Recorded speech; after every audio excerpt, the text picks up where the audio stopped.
히스기야의 기도라는 말씀으로 말씀 전하도록 하겠습니다. 할렐루야. 수요 예배 오신 모든 성도님들 환영하고 축복합니다. 성도 여러분 앞뒤 좌우로 인사하도록 하겠습니다. 사랑하고 축복합니다.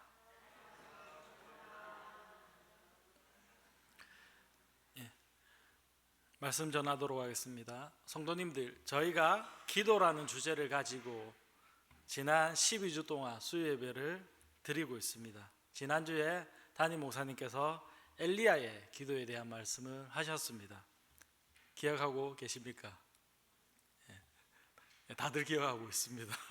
오늘은 11주 차입니다. 이제 기도라는 주제를 가지고 다음 주 한 주밖에 남지 않았습니다.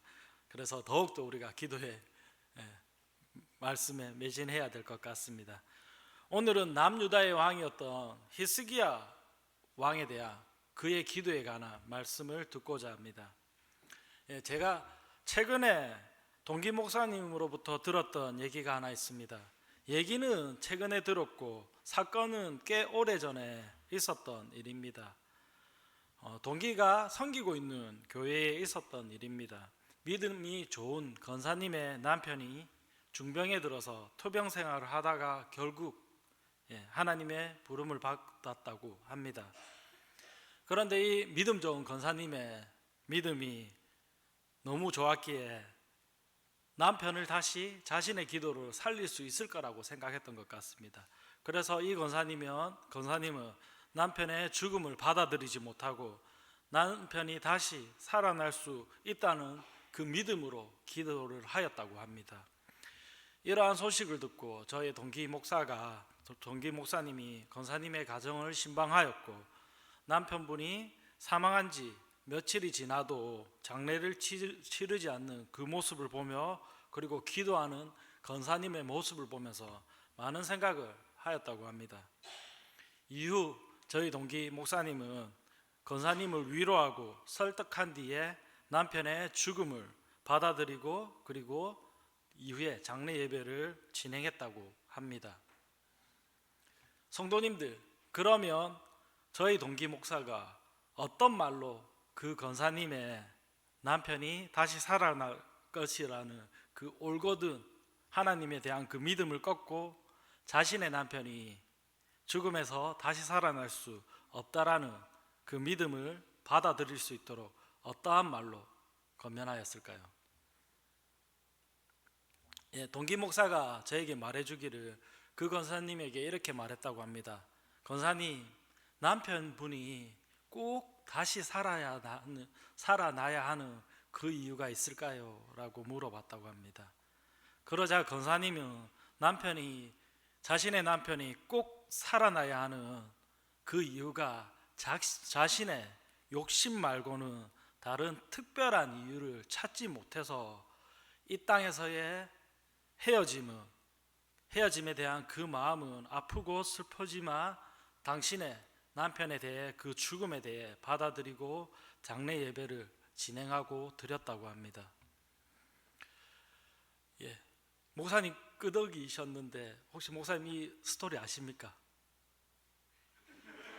왜 제가 목사님한테 즉흥적으로 물어보냐면 이 얘기가 있었던 교회가 목사님이 오랜 기간 섬겼던 교회에 에서 있었던 일입니다. 처음 듣는 목사님이 저희 교회 오시고 난 다음에 제 동기니까 최근에 제 동기니까 안산에 있는 큰 교회에 있었던 이야기입니다. 그런 측면에서 오늘 말씀의 본문에 따라 말씀을 한번 살펴보도록 하겠습니다. 오늘 본문의 말씀은 이스라엘 왕들의 이야기이며 그 가운데서도 이스라엘 남유다에 관한 그리고 13대 왕이었던 히스기야 왕에 관한 이야기입니다. 이스라엘 나라는 하나님께서 사무엘 선지자를 통해서 사울을 왕으로 선출하고 난 뒤에 왕이 그 나라를 다스리는 쉽게 말해서 왕정국가의 모습을 갖추게 됩니다.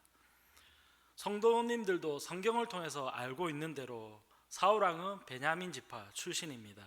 근데 결국 자신의 왕위를 자신의 아들에게 넘겨주지 못하고 유다 지파 출신의 이새의 아들이었던 다윗 왕에게 왕의 자리를 넘겨주게 됩니다.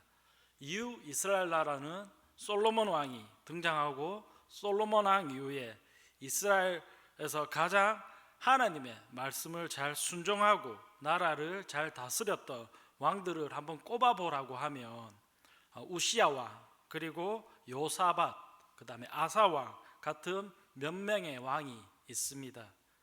그러나 성경에서 말하기를 하나님의 마음에 합한 그 왕은 다윗 왕 이후로 오늘 성경에 우리가 읽은 대로 히스기야와 그리고 요시야 왕 정도로 추려지고 있습니다. 그만큼 히스기야 왕은 하나님 앞에서 다윗 왕의 길로 가려고 노력했고 기도했던 왕이라는 것을 표현하고 있습니다. 그런 면에서 오늘 저는 히스기야 왕의 기도에 관한 말씀을 전하려고 합니다. 먼저 오늘 읽지는 않았지만 히스기야 왕의 업적에 대해서 열왕기하 18장 그리고 19장에 대해서 먼저 잘 소개되고 있습니다. 먼저 제가 잠깐 이러한 이야기를 정리하면 이스라엘 나라는 솔로몬 왕 이후에 나라가 두 쪽으로 나뉘게 됩니다. 남쪽과 북쪽, 즉 북이스라엘과 남유다라는 나라로 두 쪽으로 나뉘게 되는데, 북이스라엘은 여로보암이라는 솔로몬 왕의 신하였던 그가 나라를 배신하면서 반역하면서 나라를 만들게 됩니다. 그리고 남쪽은 솔로몬의 왕의 아들이었던 르호보암이 그 왕위를 이어나가고 있습니다. 그리고 남유다는 이스라엘 유대 지역을 중심으로 르호보암이 다스리게 됩니다. 그런데 북이스라엘 그리고 남유다 모두 이들이 하나님의 말씀을 잘 듣고 그들의 나라를 잘 다스렸을까요? 그렇지 않습니다. 북이스라엘과 남유다는 하나님을 섬기기보다는 이방신이자 우상들인 바알과 아세라를 더욱더 섬겼다는 것입니다. 열심히 섬겼습니다. 특히 북이스라엘은 그 우상 숭배가 더욱 심했습니다. 그래서 하나님은 결국 이스라엘 옆 나라에 있던 아수르라는 나라를 통해서 먼저 북이스라엘을 멸망시킵니다. 하나님의 몇 번의 기회를 주셨지만 그들은 하나님의 말씀을 듣지 않고 돌아가지 않고 결국 아수르에게 멸망하게 됩니다. 이때가 주전 예수님 태어나시기 전 722년도였으며 북이스라엘이 먼저 아수르에게 멸망합니다. 그리고 이때가 바로 히스기야가 남유다에서 나라를 다스리고 있었던 시절입니다. 그리고 히스기야는 그의 나이 25살, 즉 예수님이 태어나시기 전 BC 728년부터 나라를 통치하기 시작하였습니다. 그리고 31살 때 BC 722년도에 옆나라였던 북이스라엘이 그 당시 최강대국이었던 아수르에게 멸망을 당하고, 또한 아수르는 계속 침공을 해 나가게 됩니다. 그러자 남유다와 히스기야는 아수르와 하친을 맺게 되며 그리고 조공을 바치게 됩니다. 즉 히스기야는 은 10톤과 금 1톤을 주며 아수르와 화해를 하게 됩니다. 그럼에도 불구하고 아수르는 계속적으로 군대를 일으키고 남유다를 침공하게 됩니다. 이에 남유다에서는 히스기야 왕의 신하였던 강직한 신하였던 세 사람 엘리야김, 셈나, 요아가 아수르 왕 사네립 왕의 그 도발에 맞서서 군대를 일으키게 됩니다. 그리고 온갖 모욕으로부터 이스라엘 남유다를 지키게 됩니다. 그리고 아수르의 군대 장군들은 하나님을 조롱하며 멸시하며 이스라엘을 겁박하고 있습니다. 이때 히스기야는 기도하게 됩니다. 이제 자신의 힘으로는 어떻게 할 수 없다. 남유다의 국력으로는 저 강대국인 아수르를 이길 수 없다라고 느끼고 판단한 히스기야는 하나님께 기도를 하게 됩니다. 어떻게 기도하는지 우리가 19장 19절 통해서 말씀을 통해 같이 한번 보도록 하겠습니다. 같이 읽도록 하겠습니다. 시작. 우리 하나님,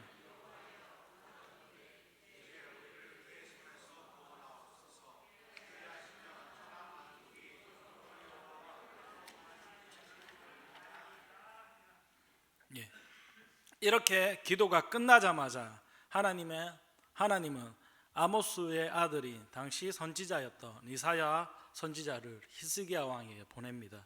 그리고 히스기야 왕의 기도를 들으시고 아수르 군사 18만 5천 명을 하룻밤 만에 천사를 통해 섬멸하게 됩니다. 하나님은 히스기야의 기도를 들은 것도 있으시겠지만 하나님은 10계명의 제3계명을 어긴 그 아수르 군인들에게, 아수르 나라에게 하나님의 이름을 함부로 부르고 조롱한 것에 대한 심판을 내린 것입니다. 그리고 히스기야는 이후 나라를 잘 다스리게 됩니다. 그런데 8년 후에 히스기야 왕이 나라를 다스린 지 14년이 된 해, 그의 나이 39살이 되었을 때 히스기야 왕은 중병에 걸리게 됩니다. 이 소식을 들은 이사야 선지자가 히스기야 왕에게 찾아갑니다. 그리고 말을 하기를, 왕이 병이 심해서 더 이상 살기가 어려울 것 같습니다 라고 이야기합니다. 즉 히스기야에게, 왕이여 당신이 이제 죽음을 준비하소서, 죽을 병에 걸렸나이다 라고 이야기합니다. 성도님들이라면 어떻게 하시겠습니까? 사실 제가 이걸 질문이라고 할 필요도 없이 저나 여러분 모두가 하나님에게 살려달라고, 한 번만 살려달라고 간절히 기도하지 않겠습니까? 그럼 히스기야 왕도 어떻게 하였을까요? 오늘 성경에서 히스기야도 자신의 생명이 위급해지자, 위태로워지자 하나님께 기도를 합니다. 어떻게 기도하냐면 그의 얼굴을 벽으로 향하고 하늘에 계신 하나님께 아마 간절히 기도하지 않았을까요? 그렇습니다. 히스기야는 기도하였고 하나님은 그의 기도를 들으시고 3일 만에 고쳐 주었습니다. 하나님은 히스기야에게 명령하시기를 그의 몸에 난 악성 종기가 난 종양이 난 부위에 무화과 열매를 으깨어서 자신의 종기에 그 아픈 한 부위에 바르라고 명령합니다. 이후 히스기야는 그의 병이 치유됨을 경험하게 됩니다. 그리고 하나님께서는 히스기야에게 15년의 생명을 더 연장해 주고 있습니다. 또한 하나님은 그것으로 끝나는 것이 아니라 히스기야에게 그의 생명이 연장된 것에 대한 증표로 해의 그림자를 통해서 그 해의 그림자가 10도 어떻게 됩니까? 뒤로 물러나게 하면서 히스기야에게 완전한 기적을 체험하게 하시고 또한 그 기적의 증표로 하나님의 이적도 보여주고 있습니다. 즉 히스기야는 자신의 병이 나음과 동시에 또한 하나님의 놀라운 은혜와 그 기적을 다시 한번 또 한번 체험하고 있습니다. 즉 히스기야의 기도를 들어주신 것이 그저 우연의 일치가 아니라 하나님께서 일하고 계신다라는 그 사실을 분명하게 히스기야에게 알려주고 있습니다. 오늘의 말씀의 6절을 보면, 그리고 하나님은 히스기야 왕의 생명을 연장해 주시면서 한 가지 약속을 하게 됩니다. 6절의 말씀을 보면 히스기야의 왕의 생명을 더해 주시면서 뭐라고 이야기하고 있습니까?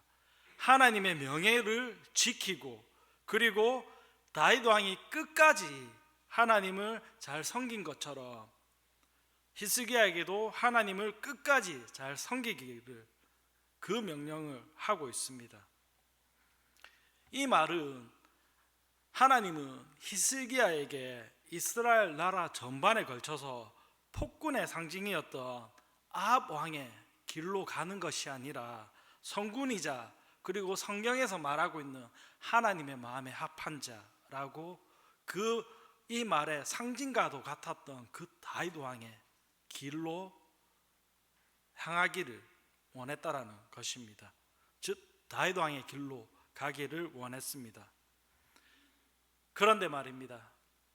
히스기야는 자신의 생명이 늘어나고 연장되고 또한 아수르를 물리치신 그 하나님을 끝까지 신뢰하며 잘 믿었을까요? 성도님들, 우리가 삶을 살아가면서 이런 히스기야의 기도 누구나 한 번쯤은 해보았을 겁니다. 하나님, 이렇게 말이죠. 하나님, 이번 한 번만 저의 기도를 들어주시고 저를 한 번만 도와주신다면 앞으로 하나님을 잘 섬기겠습니다. 앞으로 하나님의 길로 제가 나아가겠습니다 라는 기도, 이런 조건을 걸고 하나님께 기도해 본 성도님들 여기에 많이 있을 겁니다. 물론 저도 이렇게 기도한 적 많습니다. 하나님, 저에게 이번 한 번만 하나님의 은혜를 내려주신다며, 이러한 기도 많이 해보셨을 겁니다. 성경의 인물 가운데서도 많이 있습니다. 삼손도 그랬죠. 그리고 사울왕도 그랬습니다. 이방 민족과의 승리할 수 없는 그 전투에서 이번 한 번만 나에게 힘과 용기를 더해 주시고 또한 승리케 하여 주신다며 하나님 나를 도와주시고 제 기도에 응답하여 주셔서 이번 전쟁에서 승리하시게 하신다며 하나님 제가 더욱 열심히 하나님 섬기겠다, 이렇게 기도하였고 저 역시도 이런 류의 기도를 정말 많이 했다는 것입니다. 아마 성도님들도 마찬가지일 것입니다. 어떻게 기도합니까? 하나님, 나의 자녀가, 내 사랑하는 자녀가 이번 수능 시험만 잘 치르게 해주신다며, 또한 지금 당장 당면한 나의 문제들을 이번 한 번만 잘 해결해 주신다며, 이번 한 번만 나를 도와주신다며, 이렇게 기도하지 않았습니까? 이렇게 하나님의 은혜를 구하고 기도하였을 때 경우에 따라 다르겠지만 하나님은 우리의 간절한 기도를 들어주시고 또한 그 은혜를, 하나님의 은혜를 보여주시고 더하여 주시기도 하십니다. 이처럼 오늘 성경에 나오는 것처럼 히스기야의 기도처럼, 왕의 기도처럼 한 번씩 우리도 하나님의 큰 은혜를 받을 때가 있다는 것입니다. 그러나 진짜 중요한 것은 하나님의 큰 은혜를 받았다면 그 이후에 우리가 기도한 것처럼 하나님이 베풀어 주신 그 은혜로 그 이후의 삶이, 우리가 무슨 일을 하며 또한 어떠한 삶을 살아갈 것인가가 더 중요하다라는 것입니다. 즉 히스기야에게 하나님께서 은혜를 베풀어 주셔서 그 생명의 기한이 15년이 연장된 것처럼 그 연장된 삶을 통해서 히스기야는 하나님 앞에서 그 이후의 자신의 삶이 어떻게 살아갈 것인가, 그리고 하나님의 영광을 위해서 내가 남은 삶을 어떻게 살아갈 것인가에 더 집중했어야 했다라는 것입니다. 그런 철저한 실험과 고민이 히스기야 왕에게 있어야 했다라는 것입니다. 그런데 성도 여러분, 오늘 성경의 주인공 히스기야 왕은 하나님의 기적적인 은혜 체험 이후에 그의 삶이 어땠을까요? 이후의 삶이 어땠을까요? 제가 성경을 보면서 어떠한 삶을 살아갔는지 조금 유추할 수 있었습니다. 히스기야 왕의 삶은 마치 솔로몬 왕의 삶과 비슷한 궤적을 가지고 있었습니다. 솔로몬 왕 다 아시죠? 이스라엘에서 가장 지혜로운 왕, 이스라엘을 가장 전성기로 이끌었던 왕. 솔로몬 왕이 나라를 다스리고 통치할 때 그의 전반기의 통치에 대한 업적이 어땠습니까? 이스라엘 주변의 모든 나라로부터 조공을 받는 나라였습니다. 고대 근동 지역에서 가장 훌륭했던 위대했던 솔로몬 왕이 다스릴 때 가장 큰 강대국의 지위를 유지하고 있었습니다. 즉 솔로몬 왕은 40년 동안 이스라엘을 통치를 했는데 그의 전반기 20년 동안은 철저하게 하나님 은혜 가운데 하나님이 다스리는, 그리고 하나님께서 솔로몬에게 큰 은혜를 베풀어 주셔서 감히 그 누구도 이스라엘을 넘볼 수 없는 그런 나라였습니다. 그런데 그의 삶의 후반에는 어땠습니까? 하나님보다는, 하나님의 성전보다는 자신을 위한 왕궁을 만드는 것에 몰두하였고, 그리고 그 왕궁에 하나님의 말씀을 전하는 이들로 채우는 것이 아니라 이방 여인들, 그리고 이방 여인들이 섬기는 그 우상을 받아들임으로 인해서 그의 나라가 결국은 둘로 분열되게 되는 원인을 제공하게 됩니다. 저는 오늘의 말씀을 보면서 히스기야 왕도 애석하게 하나님의 기적을 경험하고 난 뒤의 삶이 교만해집니다. 히스기야는 앞서 말한 대로 25살, 즉 25살의 왕위에 즉위하였고 29년을 통치하였는데 오늘 그의 질병과 회복이 일어나는 시기가 그의 제위 절반의 시점인 15년에 일어나는 일입니다. 즉 히스기야가 29년을 다스렸는데 15년째 이 일이 일어나고 있습니다. 미루어 봤을 때 15년 동안은 히스기야 왕도 하나님 앞에서 겸손하게 순종하며 하나님의 말씀대로 이스라엘 나라를 다스렸다라는 것입니다.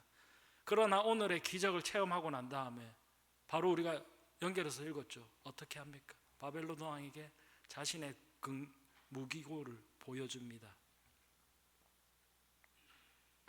오늘 성경의 후반 말씀인 12절과 21절의 말씀을 보면 히스기야는 또 다른 이웃 나라였던 바벨론에게 자신이 이루어 놓은 나라의 국력을 마치 자랑하며 그에게 가시하고 있습니다. 보여주고 있습니다.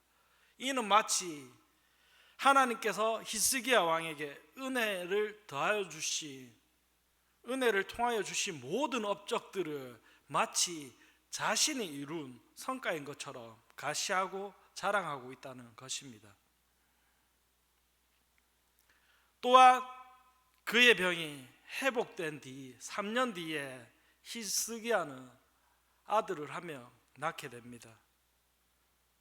그런데 이 아들이 바로 훗날 이스라엘 남유다를 통틀어서 가장 악한 왕이며 가장 오랜 기간 이스라엘 남유다를 통치했던 므낫세 그 왕을 낳게 됩니다.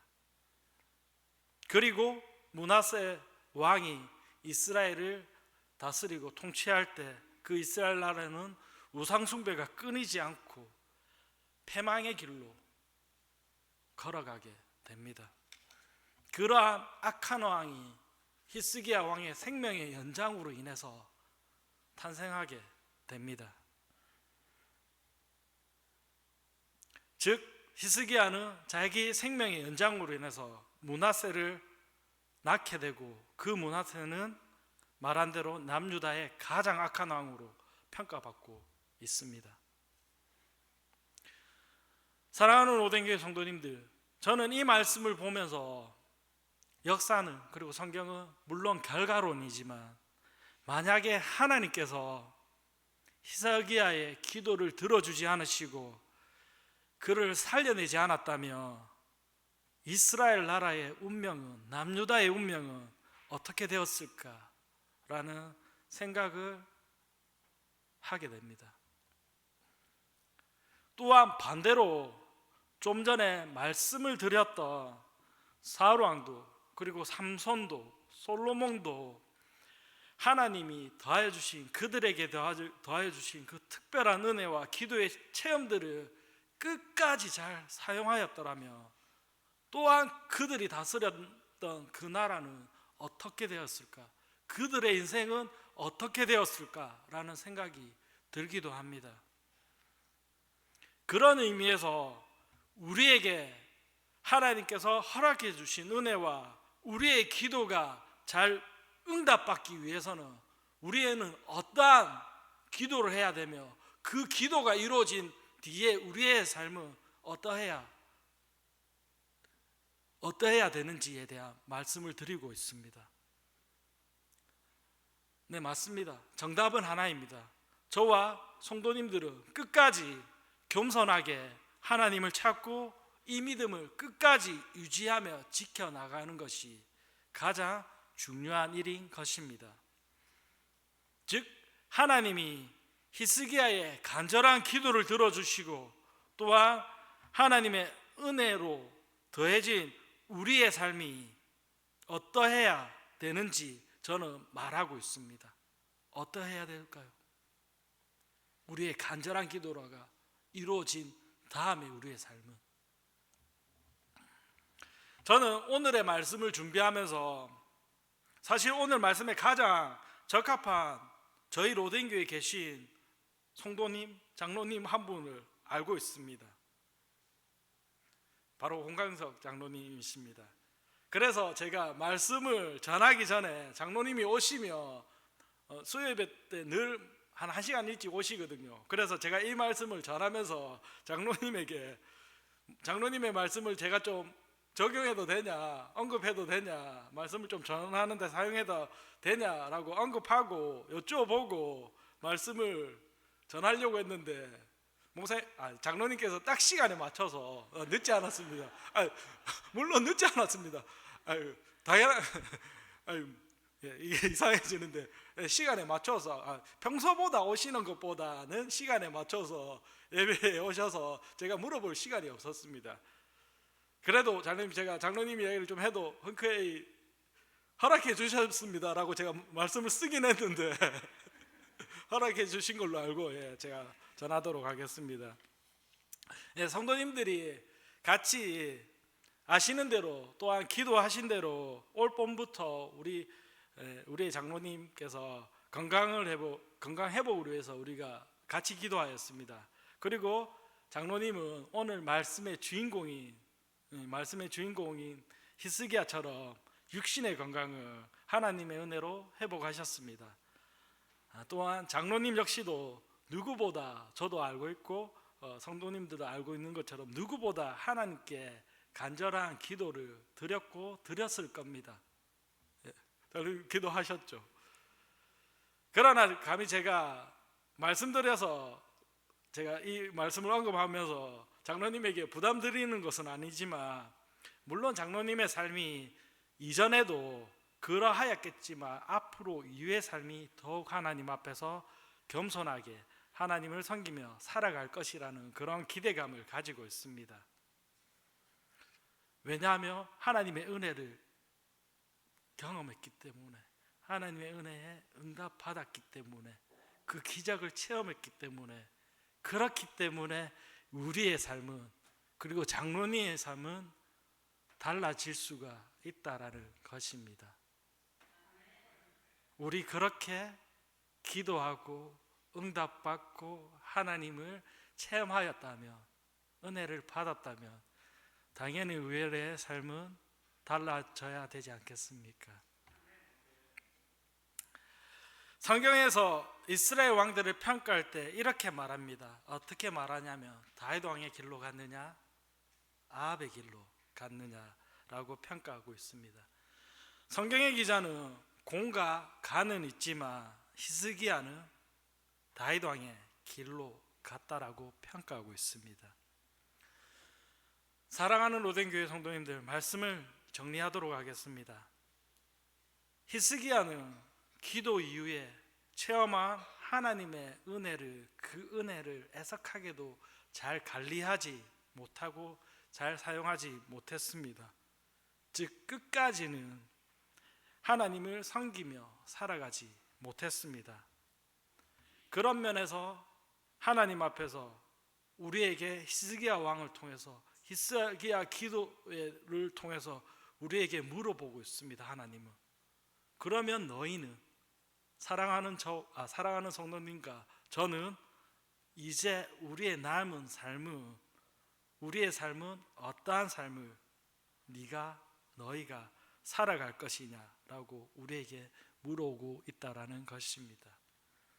저는 이 말씀을 준비하면서 간절히 기도하며 소원하기는, 하나님께서 우리에게 더하여 주신 그 은혜의 삶, 기적의 삶, 그리고 우리의 기도에 응답하신 그 삶이 끝까지 하나님 앞에서 겸손하게, 그리고 하나님을 섬기며 붙들고 나아가는 우리의 삶이 되어야 된다라는 것입니다. 그렇게 우리 겸손하게 끝까지 하나님 앞에서 걸어가기를 소원합니다.